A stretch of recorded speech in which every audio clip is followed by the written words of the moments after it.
Hello, whatever day it is. I've put this chart on the front because it's quite a pretty looking chart and I haven't used it before. Suez Canal traffic. Hey. And the world GDP. Nicely put together, isn't it? So in blue, going back to 1998, we have Suez Canal traffic. Wobbling around zero, that'll be its average traffic, I imagine, and it goes below its average and above its average. You can see the shape of the Great Recession thing easily there. That saddle downwards and upwards, and it's going downwards again. The world GDP is seemingly following it. It's correlated. Presumably there's a bit of causation from, well, what is GDP to cause anything? Anyway, they follow each other. And at the end there, kind of like what we'd call now, there's a bit of a discrepancy. Now, the Suez Canal traffic is what it is. It has been going down for the last year. But world GDP seems to me just to be hanging around in mid-air there a bit, not quite knowing what to do. So what do we think it's going to do? My guess would be it's going to go down and try and follow the Suez Canal traffic. Yeah? No? What do you think? Do you think Suez Canal traffic is going to go up? No, nor do I. So they are going to stay diverged, which is possible, I suppose. Or world GDP is going to come down quite soon. It's big things, so it doesn't happen overnight, but general trend, world GDP down. It's just been revised up by, was it the IMF? The IMF in its world review. But only by a little smidging, and it's not very high anyway.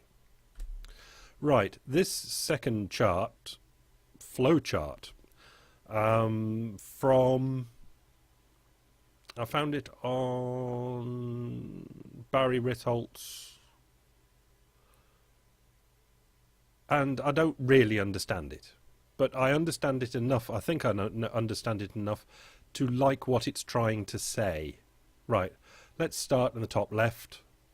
Financial shock. Now, presumably you follow the arrow. A financial shock would lead to a change in financial conditions. We can all go for that. Next is real shock, which would lead to a change in economic activity. The next one, relative price shock, whatever all these things are, I'm not quite sure, but would lead to a change in inflation. So, let's go to the blue highlighted one, a change in financial conditions. If then go to change in economic activity. If then go to change in inflation, ...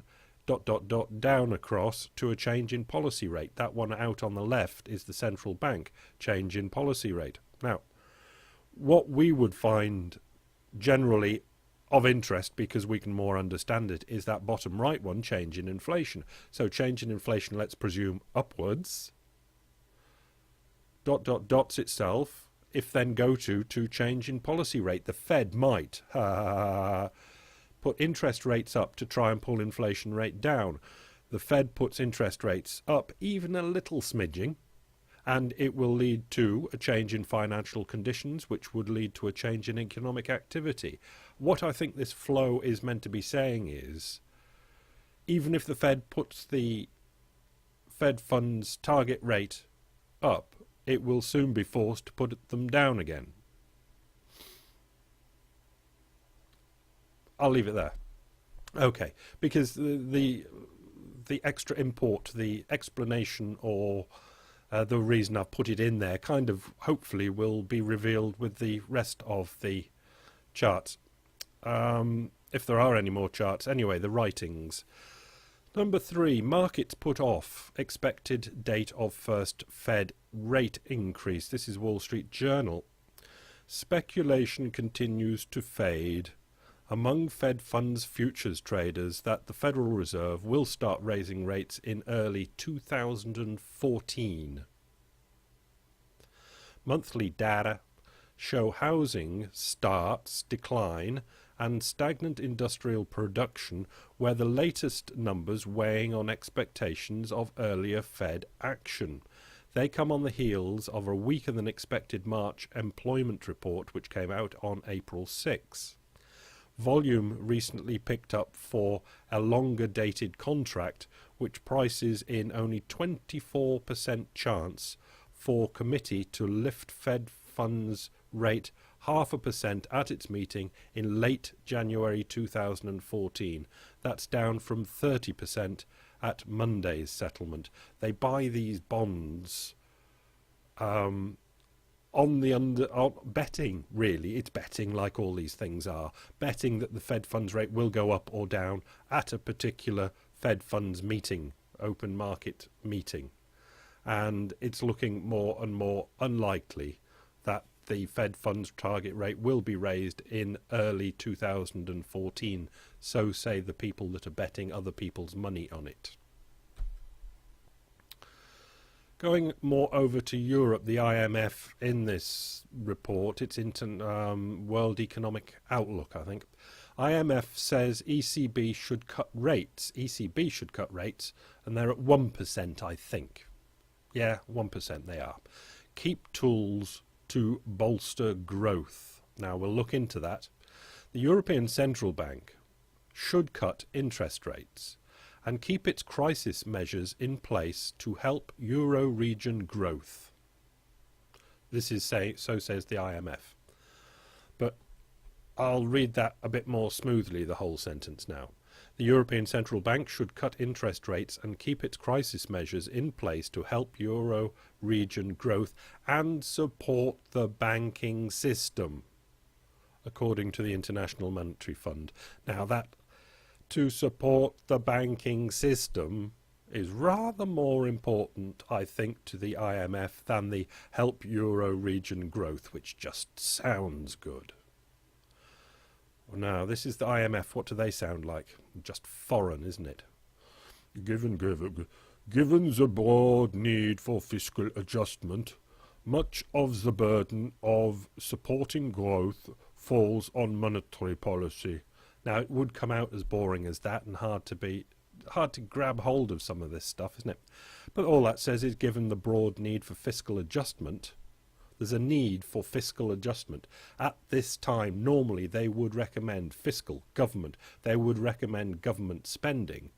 Much of the burden of supporting growth falls on monetary policy. In other words, the governments don't have what the IMF call headroom for fiscal adjustment. In other words, they say that the governments have borrowed and spent enough, so it falls on monetary policy. Monetary policy is central bank policy.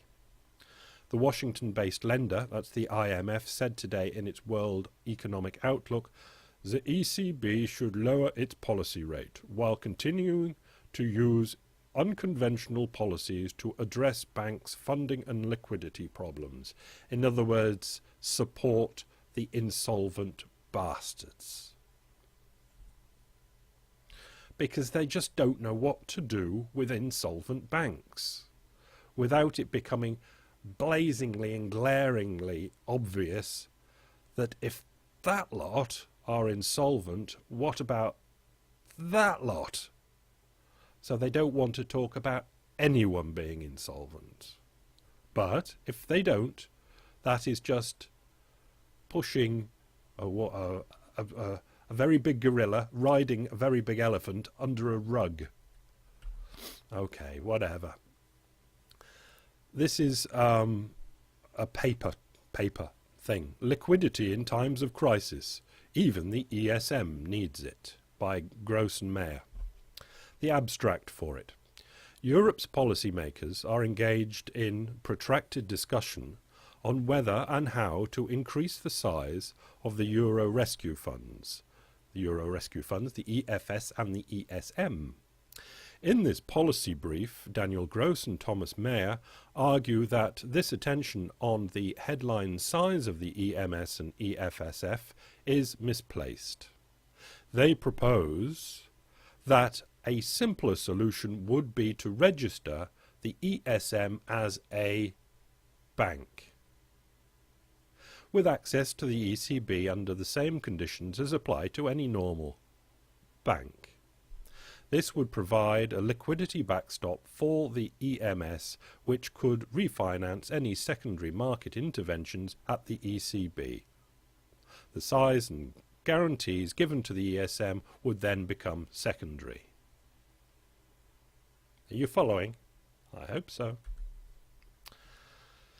Miserere nobis, more pain in Spain, and more people having to try and write headlines about Spain and its economic problems and riffing off the rain in Spain from crumbs.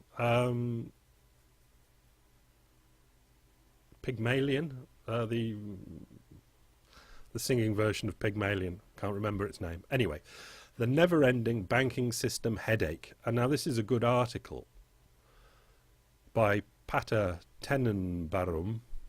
Funny size website. I had trouble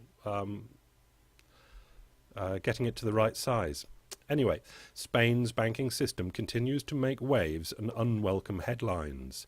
On Friday, it became known that the banks have borrowed a record €316.3 billion from the ECB as of March, up from 169. That's not quite double, but it's getting on for it, and that's 28% of the gross borrowings of all banks in the euro area.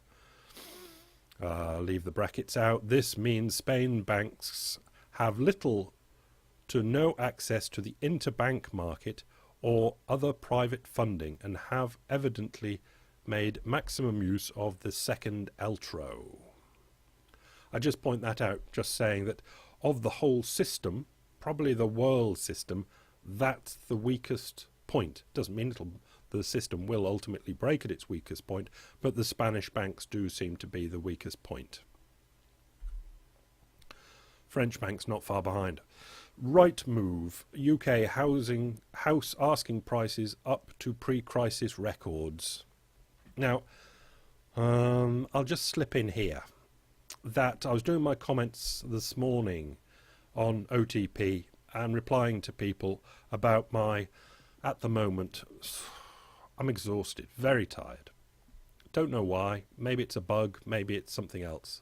I just tired and emotional. Anyway, doing my comments, what came to mind was the lead up to the Second World War, an appeasement of Hitler or Germany. Appeasement, just, it's kind of, it's looked upon normally as the wrong thing to have done, and if they'd listened to Churchill, things could have been different. But really, when it comes down to it, what could they have done? You know, be stronger on Hitler, put more blocks in place and really mean it or something. But what you get then is kind of you causing the problems, but if you do the appeasement thing, then Hitler just does, or Germany oversteps the mark and everybody absolutely recognizes it, then it's fine then for you to come in and do your da-da-da-da-da-da, whatever. You see what I mean? And it's, I think, similar. I didn't write this because I didn't want to really link the two together, but I do see this as slightly along those late 1930s lines, with the banking crisis, the money crisis, whereby appeasement is being done all over the place. IMF, OECD, IMF saying central banks should just lend more money to everybody to keep this thing together. It's very much like appeasement. But what are the other options? Can the IMF do what might be called the Churchill thing, although we never saw the Churchill thing, of saying, no, this is wrong, and put a stick in the ground and say, this must stop now? But no, because then it would be seen that the IMF had been the cause of the war, the mega breakdown that will ensue. So, in a way, I can 100% understand that people go, appeasement, just do this, just do that, put more money in, cover this up, change accounting rules here, do everything we can. It's appeasement. But we can hopefully understand that there really aren't very many options open to normal humans. Normal humans are open to this thing of, I don't want to cause fucking war, so they don't. So they just are doing the best they can to cover things up, to appease, to keep things going until it then does break. And then they can go hopefully into another mode of then doing something about it. But that will be a major problem, because the doing something about it won't be as easy as having a direct target to attack. It'll be a much more diffuse problem. But we'll see that when it arises. So, okay, back to Rightmove. UK house asking prices up to pre-crisis records. House asking prices rose 2.9%. Average £243,000, above the old record of £242,000. Peace in our time.